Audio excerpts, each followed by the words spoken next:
Hello बच्चों, start करने जा रहे हैं रेस्पिरेटरी सिस्टम के एमसीक्यूज।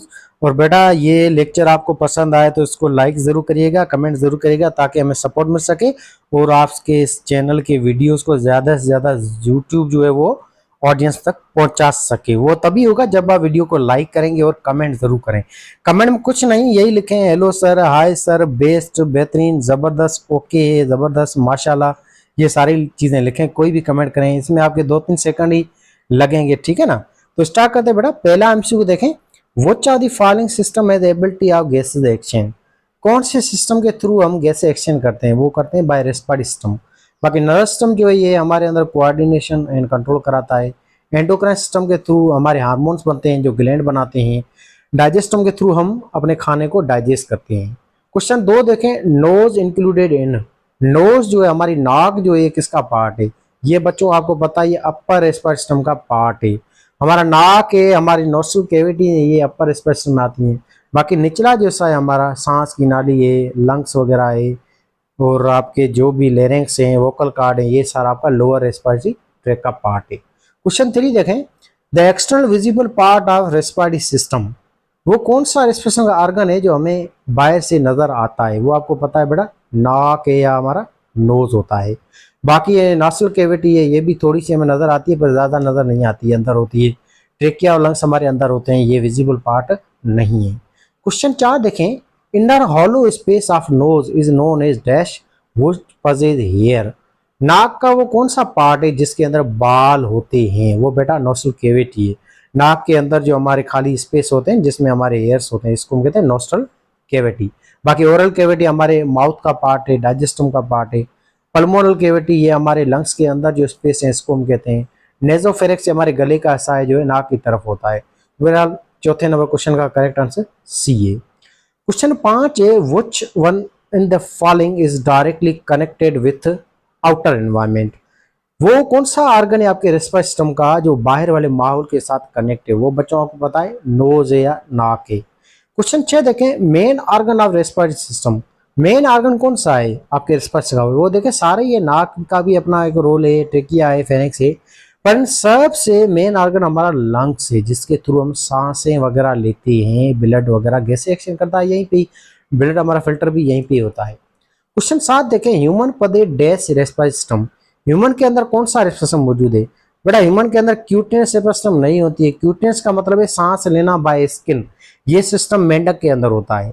मेंढक में जो है ना ब्लड आता है चमड़ी में, और चमड़ी के जो खून की नालियां वो डायरेक्ट उसके जो भी पानी वगैरह होता है स्किन के ऊपर, मॉइस्ट लुब्रिकेट सॉइल है उसके साथ गैस एक्सचेंज करती है।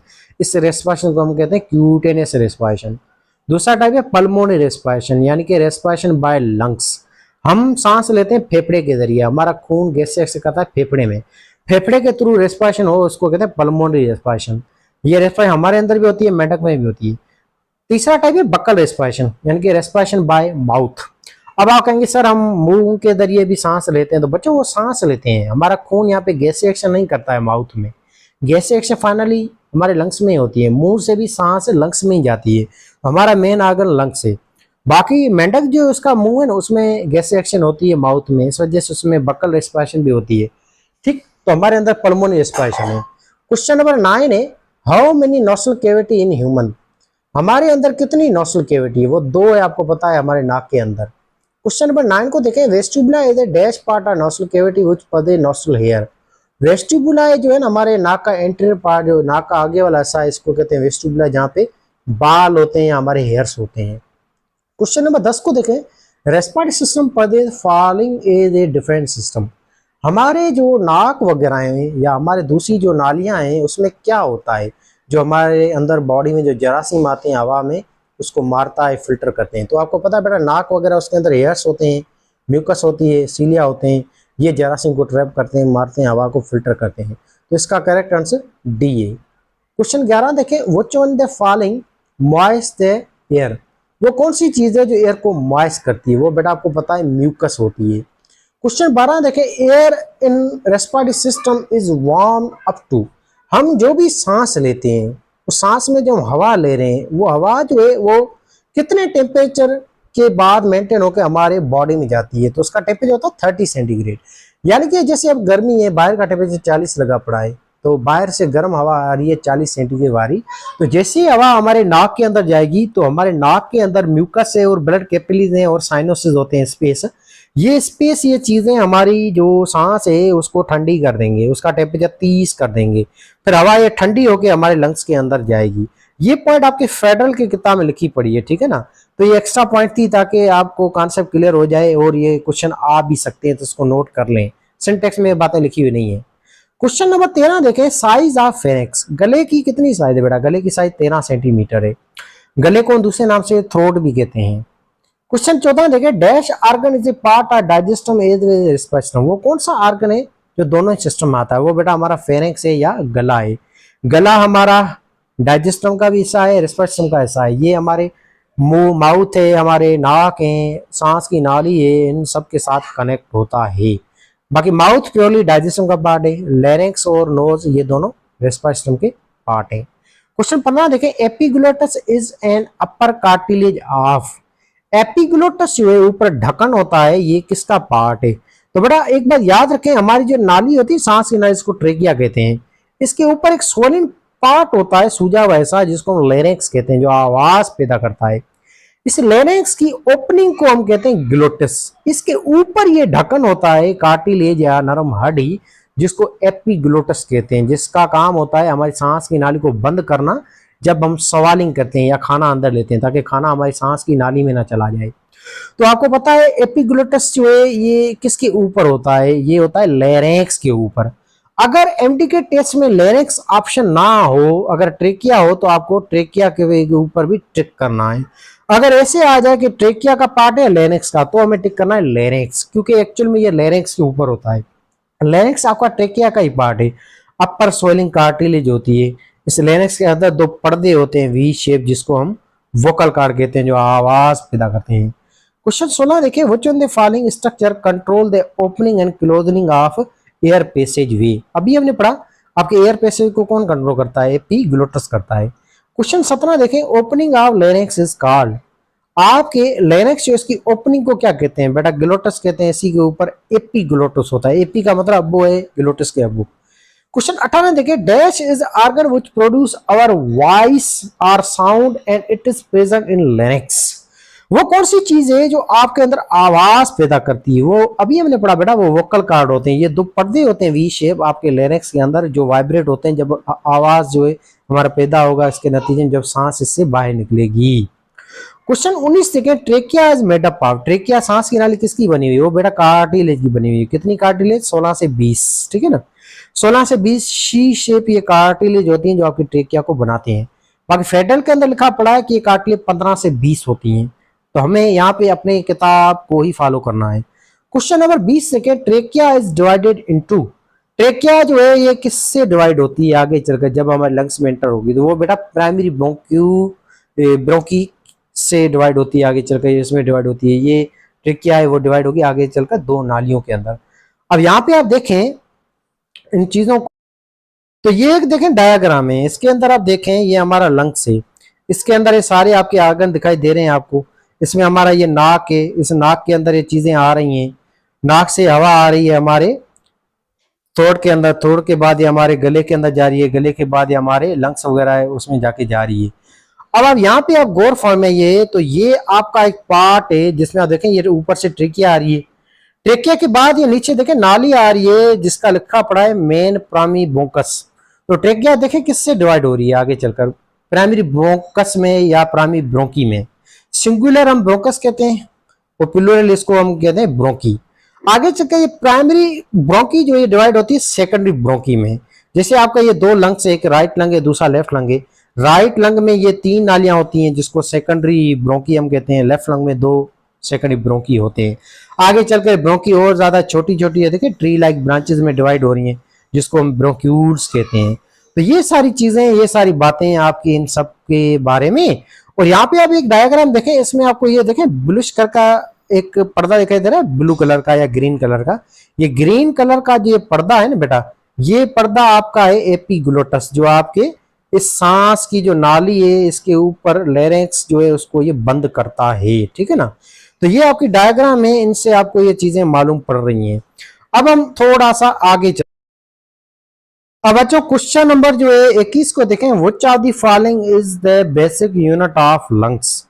लंग्स का बेसिक यूनिट कौन है? वो बच्चों अल्वुलाई है। ये छोटी छोटी नालियां होती हैं, थैलियां होती हैं 700 मिलियन आपके लंग्स में, जिसके थ्रू आपका जो ब्लड है वो गैस एक्सचेंज करता है, ठीक है ना। ये सैक लाइक स्ट्रक्चर होती हैं, तभी इस अल्वुलाई को एयर सैक भी हम कहते हैं। क्वेश्चन 22 देखें, गैसीय एक्शन अकर्स, गैसीय एक्शन कहाँ पे होती हैं? ये आपकी खून की नालियां और हवा के बीच में गैसें कहाँ होती हैं? कौन सी लंग्स की स्ट्रक्चर में? वो आपको पता है एल्वियोलाई के अंदर होती हैं। एल्वियोलाई को दूसरे नाम से हम एयर सैक भी कहते हैं। बाकी ब्रोंक्यूल्स हैं या ब्रोंक्यूल्स हैं, टर्मिनल ब्रोंक्यूल, ये सांस लाती हैं एल्वियोलाई की तरफ। क्वेश्चन 23 देखें, शेप ऑफ लंग्स। फेफड़े की शेप कौन सी होती है? बच्चों ये फेफड़े की जो शेप है ये कोनिकल शेप होती है। ये आपको पता है कि आपका जो लंग्स है ये ट्रायंगल शेप होता है। आप देखें यहाँ पे ये लंग्स जो है ना, इसकी शेप ऐसे ट्रायंगल शेप होती है, ठीक है ना।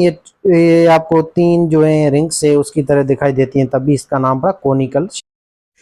अच्छा, अब आगे देखें, ये आपका देखें सांस की नाली आ रही है, ये आपके दो लंग्स हैं, तो इसकी शेप देखें, ऐसे ये ट्रायंगल शेप है, ऐसे ये ट्रायंगल शेप है, like this, like heart. Heart की भी शेप ऐसे होती है, कोनिकल शेप, ठीक।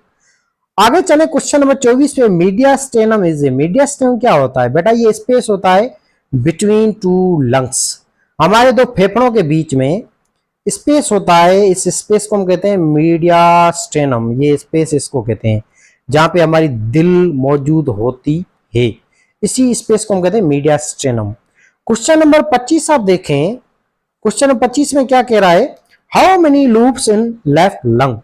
हमारे जो लेफ्ट लंग है उसमें कितने लोब्स होते हैं? वो बेटा 2 लोब्स होते हैं, और राइट लंग में 3 लोब्स होते हैं। उसका रीजन ये है कि हमारा जो लेफ्ट लंग्स है वो साइज में छोटा होता है, लेफ्ट जो लंग्स है। राइट लंग्स जो है हमारा ये साइज में बड़ा होता है। ये फिगर मैंने थोड़ी उल्टी बना दी, ये हमारा राइट लंग है, ये बड़ा होता है, लेफ्ट लंग छोटा होता है। इसका रीजन ये है कि हमारी जो दिल है ना वो थोड़ी सी लेफ्ट साइड होती है, इस वजह से वो दिल थोड़ा स्पेस ले रही है, इस वजह से लेफ्ट लंग साइज में छोटा है। लेफ्ट लंग्स का वजन 600 ग्राम होता है, और राइट लंग्स जो इसका वजन 700 ग्राम होता है बेटा, इस वजह से राइट लंग थोड़ा बड़ा है, दिल के स्पेस कम होने की वजह से। राइट लंग्स के अंदर 3 लोब्स होते हैं जो आपको आंखों से भी दिखाई देंगे। ऊपर वाले लोब को सुपीरियर लूब कहते हैं, फिर मीडियन लूब, इन्फीरियर लूब। इसके अंदर 2 लोब होते हैं, superior lube and median lubes, और इसमें अल्वुलाई का भी फर्क होता है। बहरहाल इतनी बातें हमारी किताब में लिखी हुई नहीं है, तो हम इतना एक्स्ट्रा नहीं पढ़ रहे हैं। आगे चलें, क्वेश्चन 26 देखें, lungs contract and relaxation is depending on. फेफड़े आपके कॉन्ट्रैक्ट होते हैं, इसको कराने वाला कौन है? वो बेटा आपको पता है डायफ्राम भी है, और इंटरकोस्टल मसल भी होती हैं।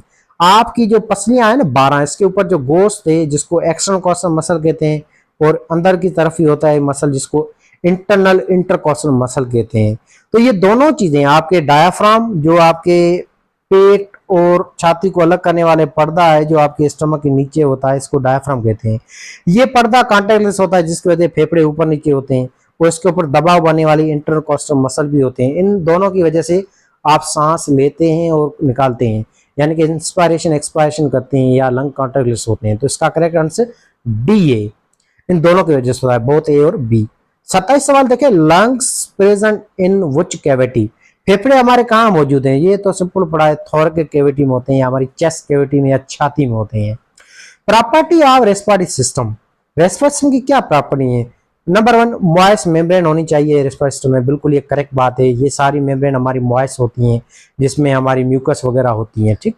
इसके अलावा respiratory system membranes must be impermeable for gases, ये बात बिल्कुल गलत है बेटा। रेस्पिरेटरी जो भी मेम्ब्रेन्स होती हैं, देखिए आपकी अल्वुलाई की लेयर वगैरह, ये थिन होनी चाहिए और परमिएबल होनी चाहिए ऑक्सीजन के लिए और CO2 के लिए। तो क्वेश्चन ये जो है 28 इसका 2 लाइन इनकरेक्ट है।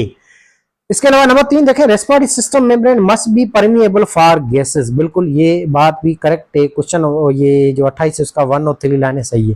क्वेश्चन 4 देखें, शुड बी ब्लड कैपिलरी, इनके पास जो है खून की नालियां लाजमी होनी चाहिए, तभी ये गैस रिएक्शन हो पाएंगी, बिल्कुल ये करेक्ट बात है। हमारे फेफड़े में जो अल्वुलाई या एयर सैक जो होती हैं उसके अंदर खून की नालियां बहुत सारी होती हैं, blood capillaries. Large surface area ये भी होना चाहिए, तभी हमारे फेफड़े बहुत ही बड़े हैं, और 700 मिलियन अल्वुलाई हैं, इस वजह से लार्ज सरफेस एरिया होता है। तो इसके करेक्ट जो है स्टेटमेंट कौन सी है? 1, 3, 4, 5, 1, 3, 4, 5 में कहाँ नजर आ रही है? ए ऑप्शन के अंदर। क्वेश्चन नंबर 29 देखें, total capacity of lungs is human lungs. हमारे फेफड़े में टोटल कैपेसिटी कितनी है, यानी कि टोटल एयर कितनी आ सकती है एक अडल्ट के अंदर? वो होती है 6 लीटर। या 6 लीटर को हम 6000 ml भी कह सकते हैं। ये हमारी टोटल कैपेसिटी होती है फेफड़े की। क्वेश्चन 30 देखें, lung get D oxygen blood from. फेफड़ा जो है इसको गंदा खून कहां से आता है या गंदा खून कहां से मिलता है? वो बच्चों आपको पता है दिल से मिलता है। हमारी जो दिल है ना, ये गंदा खून भेजती है अपनी नालियों के थ्रू हमारे फेफड़ों में, और इन नालियों को हम कहते हैं पल्मोनरी आर्टरीज, जो आपके दिल के राइट वेंट्रिकल से आती हैं, ठीक है ना, फेफड़े में गंदा खून लेके। तो होप आप ये चीजें समझ रहे हैं। आगे चलें जी, तो 31 है, inhale and exhale air is called breathing. सांस को लेना बाहर निकालना, इस प्रोसेस को क्या कहते हैं हम? बड़ा ब्रीदिंग कहते हैं। ब्रीदिंग को दूसरे नाम से हम वेंटिलेशन भी कहते हैं, जिसके 2 स्टेप्स हैं, एक्सपायरेशन एंड इंस्पायरेशन या inhalation and exhalation. Tidal volume of lungs is, tidal volume कहते हैं बड़ा नॉर्मल ब्रीदिंग को। जब हम नॉर्मल सांस लेते हैं, जैसे अभी हम ले रहे हैं, कुर्सी पे बैठे हैं या सो रहे हैं, या नॉर्मली जैसे हम रेस्ट में हैं, तो हम कितना सांस लेते हैं, कितनी हवा अंदर लेते हैं? वो आपको बच्चों पता है 450 से 500 ml लेते हैं। यानी कि जब हम नॉर्मल होते हैं रिलैक्स हालत में, तब हम आधा लीटर हवा अंदर लेते हैं, आधा लीटर हवा बाहर निकालते हैं। इस चीज को हम कहते हैं टाइडल वॉल्यूम। अच्छा जी, तो इसका करेक्ट आंसर डी, 450 से 500 ml या आधा लीटर। क्वेश्चन 33 है, what is the value of expiratory reserve volume. Expiratory reserve volume की वैल्यू है 1200 से 1500 ml। अब एक्सपायरेटरी रिजर्व क्या होता है? बहुत सिंपल, आपने पहले ही सांस निकाल दी 500 ml ड्यूरिंग नॉर्मल ब्रीदिंग। सांस निकालने के बाद अगेन आप फोर्सफुली या एकदम जोर लगा के दोबारा सांस को बाहर निकालो, उसको हम कहते हैं एक्सपायरेटरी रिजर्व वॉल्यूम। अब मैं फिर से रिपीट कर रहा हूं, देखें बच्चों, आप अभी नॉर्मल कंडीशन में हैं, आप गुस्से वाले हालत में नहीं है, नॉर्मल रिलैक्स है। आपने अभी सांस बाहर निकाली, कितनी? 500 ml हवा बाहर निकाली, आधा लीटर। निकालने के बाद अब आप सांस मत लो, फिर से जोरी जबरदस्ती सांस को बाहर निकाल रो, उस चीज को हम कहते हैं एक्सपायरेटरी रिजर्व वॉल्यूम। वो सांस आप कितनी निकालोगे? 1200 से 15 ml तक निकलेगी, यानी कि 1.25 लीटर से 1.5 लीटर ये हवा होती है जो जोरी जबरदस्ती आप सांस नॉर्मल निकालने के बाद निकाल पाते हैं। आगे देखें, क्वेश्चन नंबर 34 से, around 10% oxygen is dispersed by blood cell, red blood cell. कितना % ऑक्सीजन हमारे आरबीसी पूरी बॉडी में ट्रांसफर करते हैं? 97%। ये फेडरल है, सिंध है, इसमें एजेड लाइन लिखी पड़ी है। Question 35 second, by how many way CO2 gas is transported into blood stream. कितने तरीकों से कार्बन सी गैस हमारे खून में ट्रांसपोर्ट होती है? 3 तरीकों से। ये हमारे सिंध है, फेडरल है, उसमें एजेड लिखा पड़ा है बेटा कि CO2 गैस 3 तरीकों से ट्रांसफर होती है। एक बाय बायोकार्बोनेट आयंस के through, number 2 by dissolve gas, और number 3 by carbamino haemoglobin. Bicarbonate ion की फॉर्म में ये 70% ट्रांसफर होती है, डिजोल्व गैस की फॉर्म में 10%, कार्बा अमाइनो यानी कि जब CO2 फिक्स हो जाए हेमोग्लोबिन साथ, उसको कहते हैं कार्बा अमाइनो हेमोग्लोबिन, उसके थ्रू 20% CO2 गैस ट्रांसफर होती है। ये हो गई 100% वैल्यू पूरी। तो इन 3 तरीकों से CO2 गैस ट्रांसफर होती है। ये एजेड लाइनें लिखी पड़ी है हमारे किताब के अंदर। बाकी फेडरल में थोड़ी डेटा अलग लिखी पड़ी है, वहां पे कुछ बातें कुछ वैल्यू अलग हैं, तो बहरहाल उसको डिस्कस नहीं करती हैं। आगे देखें, क्वेश्चन नंबर जो है आपका 36 को देखें, approximately 20% of CO2 is combined with. अभी हमने डिस्कस किया कि 20% CO2 को कौन ट्रांसफर करता है? वो बच्चों हेमोग्लोबिन करता है। 37 को देखें, प्रॉपर्टी ऑफ मियोग्लोबिन। मियोग्लोबिन क्या है? ये बच्चों एक प्रोटीन होता है आपके स्केलेटल मसल के अंदर। तभी आप देखें स्केलेटल मसल लाल कलर की दिखाई देती है, क्योंकि ये प्रोटीन लाल कलर का होता है जो आपके स्केलेटल मसल के अंदर होता है। इस प्रोटीन का काम होता है ऑक्सीजन को स्टोर करना स्केलेटल मसल में। जब आप दौड़ेंगे ना, भागेंगे ना, तब स्केलेटल मसल को ऑक्सीजन कम मिलेगी। ये ऑक्सीजन ज्यादा से ज्यादा सप्लाई होगी कार्डियक मसल को, स्मूथ मसल को, ताकि वो फटीग ना हो जाए। अगर वो मसल को ऑक्सीजन नहीं मिली तो एनर्जी नहीं बनेगी। अगर एनर्जी नहीं मिली तो आपके जो भी खास स्मूथ मसल के जो ऑर्गन है, फेफड़े वगैरह, ये वो किडनी शिडनी लिवर शिवर, उन्होंने काम करना छोड़ दिया तो हम मर सकते हैं। या हमारे दिल को प्रॉपर ऑक्सीजन नहीं मिली तो हार्ट अटैक हो सकता है। इस वजह से हम दौड़ने के टाइम अक्सर हमारे जो स्केलेटल मसल है, हमारी टांगे हैं या आपके जो बाजू हैं इसमें दर्द होता है, क्योंकि इन तक ऑक्सीजन कम पहुंचती हैं। तो ये मसल आपकी एनाएरोबिक रेस्पिरेशन करती हैं, जिसके नतीजे में एक तेजाब बनता है लैक्टिक एसिड, वो हमें पेन कराता है या दर्द कराता है। तो आपके स्केलेटल मसल में खुदा ताला ने एक एक्स्ट्रा चीज रखी है मायोग्लोबिन, जो कि ऑक्सीजन को स्टोर करके बैठता है और ये ऑक्सीजन देता है आपके स्केलेटल मसल के सेलों को, ताकि उनके अंदर ऑक्सीजन की कमी पूरी हो सके। अब मायोग्लोबिन एक प्रोटीन है, ये हेमोग्लोबिन की तरह। ये फर्क ये है कि हेमोग्लोबिन जो प्रोटीन है ये आपके आरबीसी के अंदर होता है, जिसका काम है ऑक्सीजन को ट्रांसफर करना। हेमोग्लोबिन लूजली अटैच होता है ऑक्सीजन के साथ। हेमोग्लोबिन का एक मॉलिक्यूल 4 ऑक्सीजन को कैरी करता है, पर मायोग्लोबिन जो ये आपके स्केलेटल मसल के सेलों में होता है, ये प्रोटीन एक ही चेन का बना हुआ है, जैसे हेमोग्लोबिन 4 चेनों का बना हुआ है। हेमोग्लोबिन में 574 अमीनो एसिड होते हैं, इसमें कम होते हैं अमीनो एसिड। इसके अलावा आपका जो मायोग्लोबिन टाइटली अटैच होता है और ये फिक्स एक ही ऑक्सीजन को करता है। तो इसका काम क्या है देखें, containing single globular polypeptide chain. बिल्कुल सही बात है ये कि मायोग्लोबिन के अंदर सिंगल चेन ही होती है प्रोटीन की, polypeptide chain. Similar than haemoglobin, correct बात है। हेमोग्लोबिन बड़ा होता है और ये छोटा प्रोटीन है। अच्छा, सी में देखें, इट फिक्स या attach with only 1 molecule of oxygen atom. Correct बात है ये, मायोग्लोबिन एक ही ऑक्सीजन को अटैच होता है, उसके साथ उसको स्टोर करता है। हेमोग्लोबिन 4 ऑक्सीजन से अटैच होता है। तो ये सारी स्टेटमेंट मायोग्लोबिन की करेक्ट है, तो इसका करेक्ट आंसर डी है। 38 देखें, what is the causing agent of emphysema. Emphysema जो ये बड़ा बीमारी है, जिसके नतीजे में हमारे जो अल्यूलाई है ना वो डैमेज हो जाती है। और ये बीमारी कोई भी वायरस, कोई बैक्टीरिया, कोई फंगस नहीं कराता है, पैथोजन नहीं कराता है। ये बीमारी एक खास खतरनाक नशे की वजह से होती है, जिसको हम कहते हैं सिगरेट। सिगरेट्स जो है ना, इसके अंदर एक चीज होती है जिसको हम टार कहते हैं, जो थोड़ा सा लिक्विड टाइप चीज होती है, वो जम जाती है हमारे फेफड़ों के इन पर्दों के अंदर, और जिसकी नतीजे हमारे फेफड़ों के पर्दे जो है ना स्वेलिंग हो जाती है, इसमें इन्फ्लामेशन हो जाती है। और अल्यूलाई जैसे डैमेज होगी तो इसके नतीजे में बंदे के अंदर सांस लेने में दुश्वारी होगी और अजीब किस्म की कफ होगी हमेशा के लिए। आप देखें, स्मोकर जो भी है, जो बंदे ज्यादा सिगरेट पीते हैं, तो उसको सुबह सुबह शदीद तरह की कफ होगी। तो ये सारा सिगरेट कराने वाला है, और ये बीमारी इरिवर्सिबल है, कभी भी ठीक नहीं होगी। अल्यूला एक बार डैमेज हुई तो कभी ठीक नहीं होगी, और इनका कोई भी वैक्सीन वगैरह के थ्रू इलाज वगैरह नहीं होता है। इनका इलाज होता है कुछ हद तक जो एंटीबायोटिक्स हैं, स्टीरॉयड टाइप जो ड्रग्स हैं, ब्राचुलर मेडिसिन है जो हम स्प्रे की फॉर्म में लेते हैं, वो जाके कुछ हद तक जो है ना हमारे इस अल्यूला को डायलेट करती हैं, इनके अंदर स्पेस को थोड़ा बढ़ाती हैं, इसको थोड़ा सा वाइड करती हैं, ताकि प्रॉपर जो है गैस एक्शन हो सके। ठीक है ना। क्वेश्चन नंबर 39 देखें, which one the following disease is not caused by any pathogen. अभी हमने पढ़ा एम्फाइसीमा जो बीमारी है सिगरेट की वजह से होती है, कोई पैथोजन की वजह से नहीं है। बाकी टीबी बैक्टीरिया की वजह से, माइक्रोबैक्टीरियम की वजह से, नमूनिया कराना न्यूमोकॉक्स बैक्टीरिया है। ठीक, आगे देखें 40, ट्रीटमेंट एम्फाइसीमा। बड़ा एम्फाइसीमा ट्रीटमेंट क्या है, एंटीबायोटिक है, स्टीरॉयड टाइप वैक्सीन है सॉरी ड्रग्स, एरोसोल जो है, और ब्रांचोडायलेटर मेडिसिन है। इसका करेक्ट आला दी गई है, सिंटेक्स में इज लिखा पड़ा है। अब हम थोड़ा सा आगे एक खास चीजें आपको दिखाते हैं। तो यहाँ पे आप देख पा रहे हैं, ये मीडिया स्टेनम में जो 2 लग्स के बीच में स्पेस है बेटा, जहाँ पे हमारी दिल मौजूद है। ठीक है, इसके अलावा आगे चलें तो ये देखें, ये एम्फाइसीमा डिजीज है। उसके अंदर देखें, ये एक बंदे के नॉर्मल अल्यूलाई होते हैं जो वाइड होते हैं, और उसके अंदर स्पेस वगैरह भी बहुत ज्यादा होता है। ये कॉन्टेक्ट लेस भी होते हैं, सुकड़ते भी हैं, वेदो डायलेट और वेदो कंस्ट्रिक्ट भी होते हैं।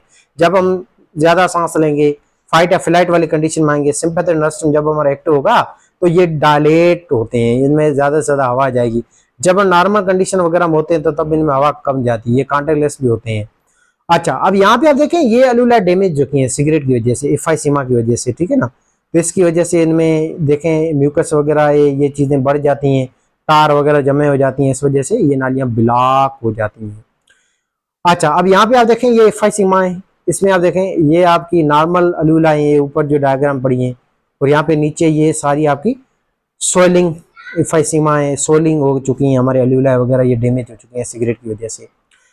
अब यहाँ पे आप देखें, ये टार जमा हो चुका है हमारे अल्यूला के अंदर। ये टार गंदा सा लिक्विड होता है जो सिगरेट्स वगैरह इसके अंदर होता है। यहाँ पे आप देखें, ये लंग्स है जिसमें एम्फाइसीमा हो चुकी है, ये सारा कार्बन है जमा हो गया। कार्बन आपको पता है ब्लैक कलर का धुआं है, गंदे। ये सिगरेट के अंदर जो ऊपर जो सफ़ेद कलर का जो नहीं होता है आपका कोटिंग होती है, वही सारा अंदर जाता है, जिसकी वजह से कार्बन जमा होता है लंग्स में, ये भी डैमेज करता है। और अंदर जाके ये अलूला वगैरह भी ये डैमेज हो रही हैं, ये सारी चीज़ें, ये इर्रिवर्सिबल चीज़ें होती हैं। तो ये थे आपकी सारी हिसाब किताब, सारी बातें।